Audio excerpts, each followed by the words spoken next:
Ladies and gentlemen, boys and girls, children of all ages, welcome back to here on Pure Finesse with Jacob and Malcolm, who happen to be the superiors of what we call the Pure Finesse Sports podcast family. Malcolm, only a couple more weeks left of the playoffs left in the NFL, and after the wild card weekend, we have our divisional slate of games ready to go. Which one do you want to start with first? Um, I think we'll start off with what you say. I think everyone may agree on is the league's best offense and the league's best defense in the LA Rams and the Green Bay Packers. And I think this game is going to be exciting to watch for many reasons. Number one reason is Devontae Adams going up against Jalen Ramsey. I think everyone's excited to see that matchup because you got to throw the ball. Aaron Rodgers, he's most likely going to be throwing the ball to Devontae Adams, and Jalen Ramsey is the number one corner, and he's going to be guarding Adams for most of the game, if not all of the game. So I think it's going to be fun to watch that and who wins that battle. This game, what time is it at? 4:35 on Sunday? Saturday. Saturday, my bad, excuse me.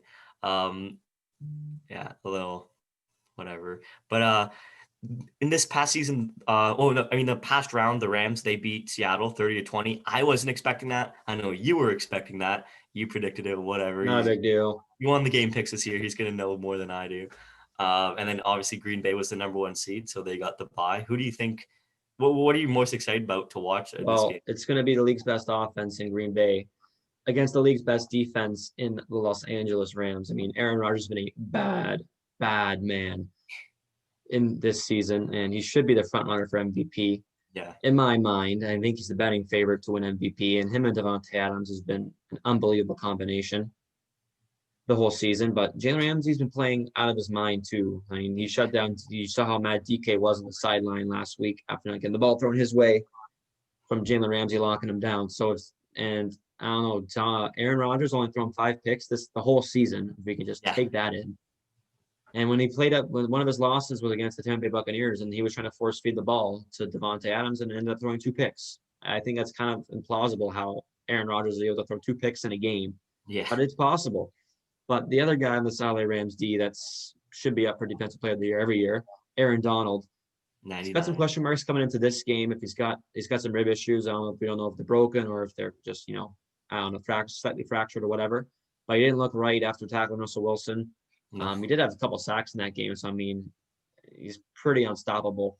And that Green Bay offensive line is kind of suspicious right now. I mean, David Bakhtiari, their unbelievable all pro left tackle, will not Yeah. be playing. So, Oh, and they're going to be there's a rookie guard. I don't know the name to save my life, but he is going to get abused by Aaron Donald tomorrow, Saturday, if they don't do anything about it. But they have another all pro center, Corey Lindsley, who made the all pro team. So he's going to be pretty big to keep Aaron Rodgers healthy. I can't believe Aaron Rodgers never graced the cover of Madden.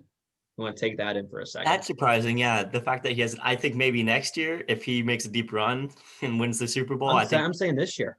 Yeah, I mean, and that's what I mean. Like this coming year, I think he should be on the cover of Madden. He's just been insane, and the fact that he's never been on, I can't believe that. Rude. Yeah, EA can hire me as a marketing genius because I want to see Aaron Rodgers with the belt on the cover of Madden.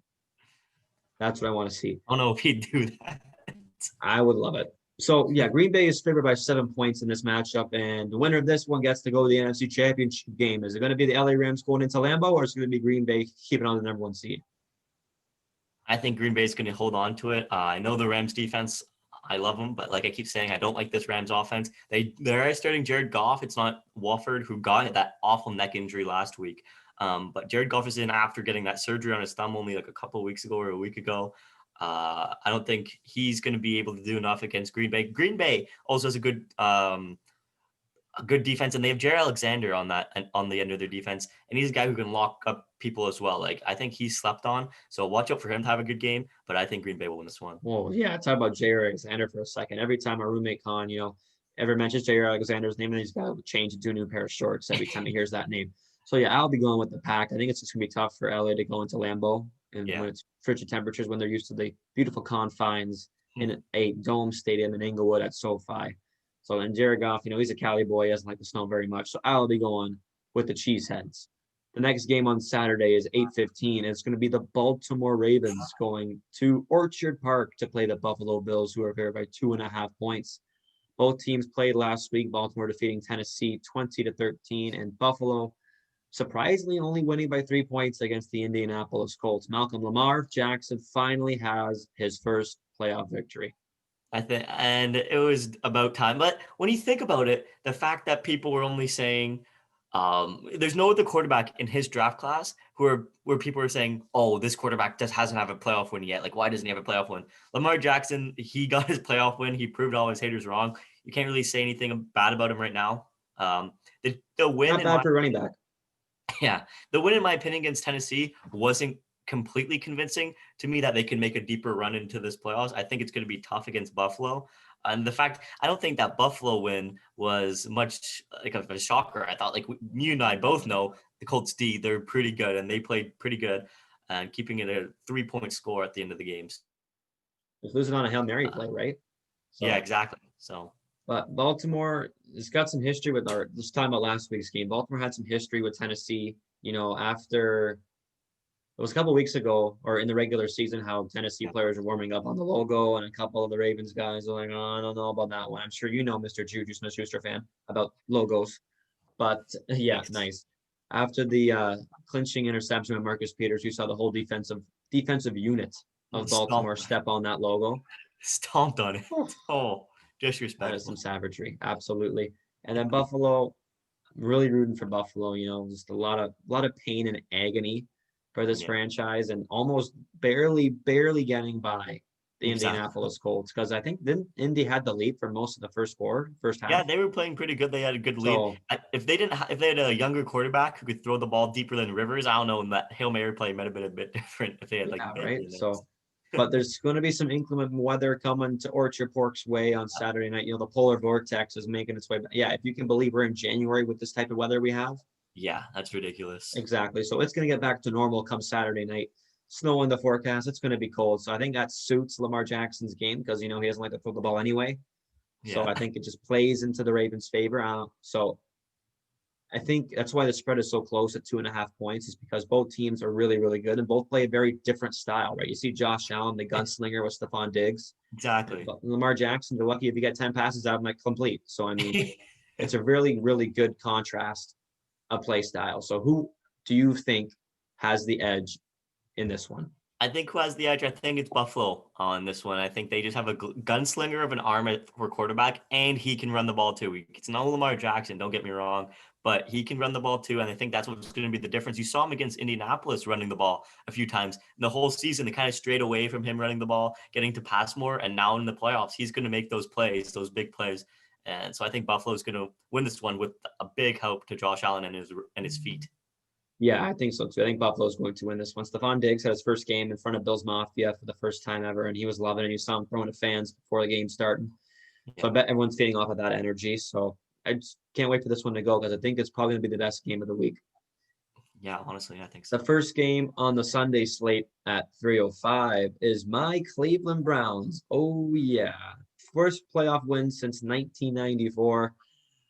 Are going into the very hostile Arrowhead Stadium in Kansas City to play against the best team in football, the Chiefs. So last week, if we have to mention this, Malcolm's biting his teeth, the Cleveland Browns defeated the Pittsburgh Steelers by the score of 48-37.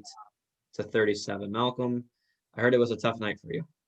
Yeah, it was. It was. Just right off the bat, getting that touchdown, I was like, "Are you kidding me? Like, are you kidding?" I was thinking in my head too, right before that play. I was like, "Oh, Cleveland gets the ball at half, so we better not mess up here and like not get a score. Like get something here." First play over the head of Big Ben.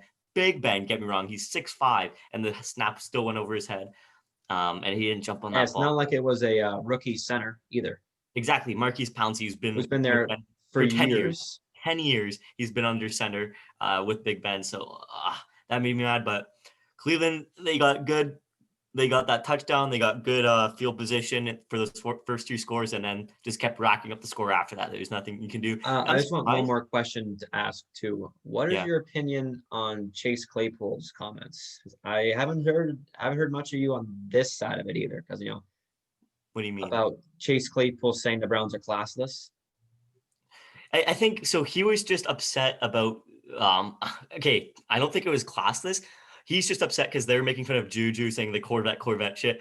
What Juju needed to do is not open his mouth before the games. Because I even told on my way down here to this house, I was talking to my dad. I'm like, yeah, Juju made this dumb comment. Like the Browns is the Browns. Like he's just saying some dumb shit. Like it's gonna bite him in his ass. I hope it doesn't, and it did. And he always does that. I don't think it was classless, but that's just Claypool sticking up for his teammate. But one other thing that I was kind of surprised about in that game too is that not one team had a single sack. There's no. I figured obviously Pittsburgh wouldn't give up a sack because their old line's Well, great. I mean, if you want to talk about sacks, you want to hear about who played offensive right guard for the Cleveland Browns? Yeah, he Oh, stepped some up. guy named Blake? Some Yeah, guy named Blake? the coach hasn't even met him yet. The coach hasn't even met him yet. Stefanski hasn't met him yet. We'll save the Browns rant for after we're done with this one. But I just want to ask you, like, did you not think that whoever would have beat the Steelers, that you don't think that they would be doing the Corvette when they won? Obviously, bro. Like The whole it's time, I not don't just understand Cleveland, why right? If the whole receivers you could core is bring on. the LA Chargers in to play the Steelers, and if they would have won, you would have been seeing Exactly, bro. Like I don't know why they all have TikTok. Like all the receivers have TikTok. And after the game, Claypool or the day after, he's like, "Oh, I'm not gonna be live on TikTok to discuss the future." Blah blah blah. I'm like, bro, Well, get yeah, off now he's TikTok. Go saying that the focus on the Browns are going to get offseason. clapped. Like, Yeah, buddy, you think you stand a chance against the Chiefs? I don't think so. Like, come on. After that yeah. performance, Like the Chiefs are the Chiefs. but we're going to get to the Cleveland Browns point of view here because I'm sure that's what everybody wants to hear about, except for Malcolm. But, after that, he was a lot of go Browns. So I don't know. Maybe he doesn't want to hear this. But Joe Batonio, the Pro Bowl left guard for the Cleveland Browns, was out due to COVID-19. So they brought in, I could even tell you the backup right guard, but he got hurt. And then some guy named Blake came in and played and stopped the best defense in the league, Yeah, the Pittsburgh Steelers, to no sacks or no turnovers for that matter. yeah. Nick No Chubb, turnover. Kareem Hunt had a fantastic game. Jarvis Landry proved himself a huge game in playoff form. I think it was his first playoff game ever. If Yeah, you do so, correct me. And buddy, I know we get a lot of hate on this guy. He wears number 6 at center. That's Big Daddy-O. Baker Mayfield had a absolute performance for the ages, a flawless 263 yards to go for 3 touchdowns and 0 interceptions. Malcolm, do you know who has the least amount of interceptions within the last 10 games, including the playoffs, out of the 8 remaining quarterbacks? it's Baker. I knew It's that. I Baker knew that before the playoffs. Mayfield. It's Baker. That's right. I know. That's right. So I'm not going to kid with you, buddy. They're going to have a very, very, very, very, very tough go on Sunday against the best team in football, the Kansas City Chiefs. Well, I don't think so because I don't think it's gonna be super tough. Obviously, the offense is gonna be tough to stop, but I think the defense in Kansas City, it's nothing much to be worried about, in my opinion. If Baker and them could do that stuff against Pittsburgh, which is arguably the best defense in the league, they can do it against the Kansas City Chiefs defense too. So, well, right. I don't think you want to get into a shootout with Patrick Mahomes, no, Tyreek Hill, Clyde Edwards-Helaire, Le'Veon Bell, Travis Kelce, Sammy Watkins, Nicole Hardman. no, you So don't. you don't. Because they can score in 60 seconds, but the Browns can score in 6 minutes. So if it's constant firing, like you see what kind of points they put up against good teams, right? They put up 48 against Pittsburgh. You put up 24 against Pittsburgh the week before. Yeah, You put up 40 plus against Tennessee. You put up yeah, 40 plus against Baltimore. So yeah. I don't doubt Cleveland's abilities to score. I have doubts about Cleveland's abilities to stop Patrick Mahomes and Tyreek Hill. Mhm. So that is the only plausible way that they can beat this team is if they could score more, or really simple, score more points. But they could limit the amount of possessions that Kansas City has. Is the Exactly. only Yeah, way keep the ball they on the get field. exactly. Yeah, they got to keep the ball in Cleveland's hands and stay Exactly. healthy. Like they're going to get Denzel Ward, their top cornerback, this week, Yeah, and he's they're going to coming get back. Batonio back. So that they're going to get some pieces back they didn't have against Pittsburgh. So Malcolm, my question to you is, who wins this monumental game for both franchises? Obviously, okay. In my opinion, I would love to see either team lose, but I would rather I would love to see Cleveland lose, but I'd love to see Kansas City lose just as much. But I think realistically, I think Kansas City will come out and win this one. I don't think it's going to be a complete blowout like everyone expects it to be. Like, oh, Chase Claypool saying they're going to get clapped. I don't think they're going to get clapped. I think Kansas City will still win though, but not by more than 9.5. I don't think it'll cover spread. Yeah, I'm just gonna stay quiet on prediction for this one. The Tampa Bay Buccaneers are going to play the New Orleans Saints at 6:35, I believe the time is. It's Tampa Bay going into New Orleans. New Orleans favored by 3 points. This is going to be the third matchup this season Yeah. between these two NFC South rivals back into the division or wild card round. Tampa Bay just got by the Washington football team 31-23 behind Taylor Heineke, I believe I that think he guy's will. name is. Yeah. Absolute legend. Hopefully we will be seeing him sometime next year on some team. Yeah. And the New Orleans Saints defeated Chicago 21-9 in the most lopsided of the wild card games. But the highlight of that one really was that Nickelodeon was broadcasting it, man. Just Like, getting slime. I heard this. Slime. If I heard, like, imagine your first playoff game, first football game you're ever watching. It's on Nickelodeon, and you're a kid, and it's the Saints just blowing up the Bears. I don't think you'd be wanting to watch football Yeah, I anymore. guess they picked the wrong game for that one. But Yeah. yeah, like you see young Sheldon making the flag calls, like, oh, false. This is when my Mima sits down for dinner before my pop says it's okay to. That's false start. Like, it's pretty good for that kind of aspect of the game, trying to get that to happen. Because honestly, I think football is getting to be at the point where it's not being safe to be played. As Yeah. young kids want to be playing, I think they're choosing, or parents are choosing other things for the kids to play. So Yeah. this was definite. This was a definite help.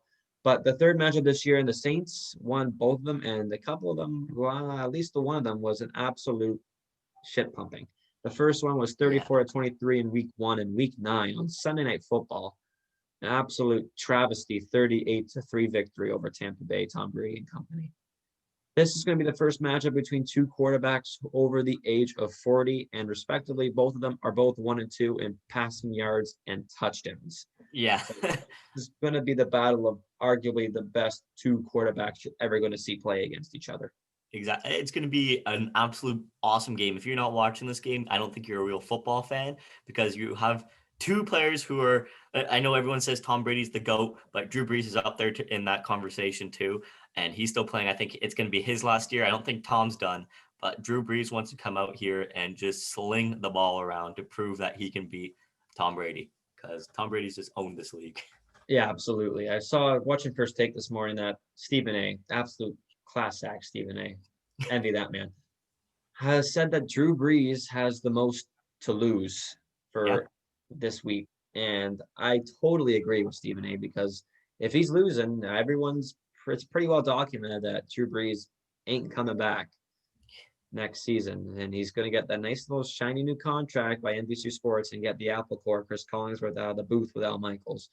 And you'll be seeing Drew Brees and Al Michaels be hosting games next week or next season. So this probably is going to be it for Drew Brees if they lose. And honestly, I think this team, New Orleans team's got a lot of good weapons, and they're healthy, right? They're not the 2 seed for a reason. So, but a lot of people are signing with Tampa Bay because if they're seeing they played pretty well offensively last week, but no one could stop Taylor Heineke for whatever reason. Yeah. So Chris Godwin's got to catch some balls that he didn't catch some balls last week. A lot of drops. And a lot of people are saying AB is the best receiver on this team. He is. He is. Right now, like, he is. He's proving that he is. I've been saying once he comes back, he's going to prove himself being one of those top receivers in the league. And right now, he's the number one receiver on a team with 3 elite receivers in Chris Godwin, Mike Evans, and now Antonio Brown. So I think he's proven himself. Tom Brady has that connection with them. He's getting a touchdown to him almost every game that they've played in. I think he is. And he's going to be a complete difference maker in this game again.